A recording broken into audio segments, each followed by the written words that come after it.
আমার বাড়ির ভিতরে টেলিফোনের শব্দ শোনা যাচ্ছে। আর আমি যদি সেই টেলিফোনটা রিসিভ করি তাহলে তো আমার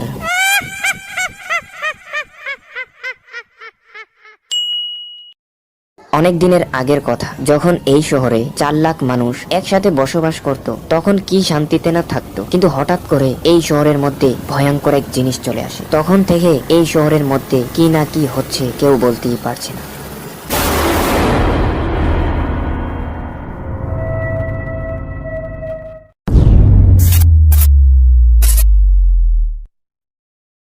অনেকদিন পর সেই গ্রামে আবারও চলে আসলাম। সেই চাকরির কারণে আমাকে শহরে যেতে হলো। আমাদের গ্রামে তো চাকরির কোনো সুবিধা ছিল না, তাই আমাকে শহরে যেতে হলো। কিন্তু ভাই, এখন গ্রামে এসে বোঝা যাচ্ছে গ্রামটা পুরো চেঞ্জ হয়ে গেল। আমাদের বাড়ি টাড়ি তো সবকিছু বিক্রি করে দিছি, তো এখন থাকবো কোথায় আমি তো বুঝতেই পারছি না। আর এই সাইনবোর্ডে আমাদের যে রেল স্টেশনের নাম ছিল সেটা তো পরিবর্তন হয়ে গেছে, আমি তো কিছু বুঝতেই পারছি না। মানে এটা কিরকম করে হলো নামটাও বোঝা যাচ্ছে না, কি যে করি। এদিক দিয়ে আবার শহরটাও চেঞ্জ হয়ে গেছে, শহরের মধ্যে এত উঁচা উঁচা বিল্ডিং হয়ে গেছে। আরে এটা তো আমাদের গ্রাম ছিল, কিন্তু গ্রামটা এখন শহর হয়ে গেছে। আমি কিছু বুঝতেই পারছি না কি করে এরকম হয়ে গেল। আচ্ছা যাই হোক, এখন এক কাজ করি, আমার বন্ধুকে একটা কল দেই, কারণ এখন একটা বাড়ি খুঁজতে হবে।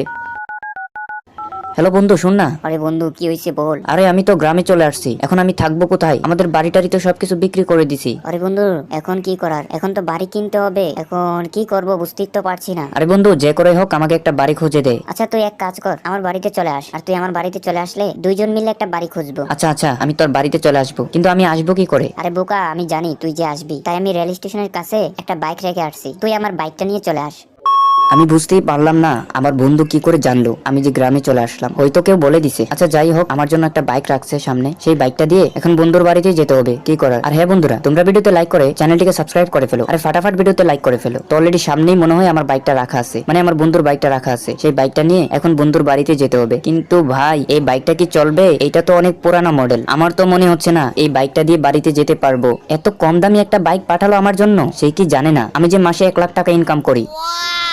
দাঁড়াও তো, একটা কল দিয়ে বলি দেখি। আমি এখনই তাকে কল দিচ্ছি। কিরে, তুই আমাকে এত কম দামি একটা বাইক পাঠালি? আরে বন্ধু শোন না, আমি তো বাইক চালাই না, তার জন্য কম দামি বাইকটা পড়ে আছে। আর আমি তো জানি তুই ড্রাইভিং করতে পারোস না, তাই কম দামি একটা বাইক পাঠিয়ে দিলাম। আচ্ছা বুঝতে পারছি, এখন কি করার? কম দামি বাইকটা নিয়ে বাড়িতে যেতে হবে। আরে ভাই, স্টার্ট তো লো। স্টার্ট নিচ্ছে না ভাই। আরে ভাই স্টার্ট নে। ওই ওই, আরে কি করছে রে ভাই? আরে স্টার্ট তো নে। যাচ্ছে রে ভাই।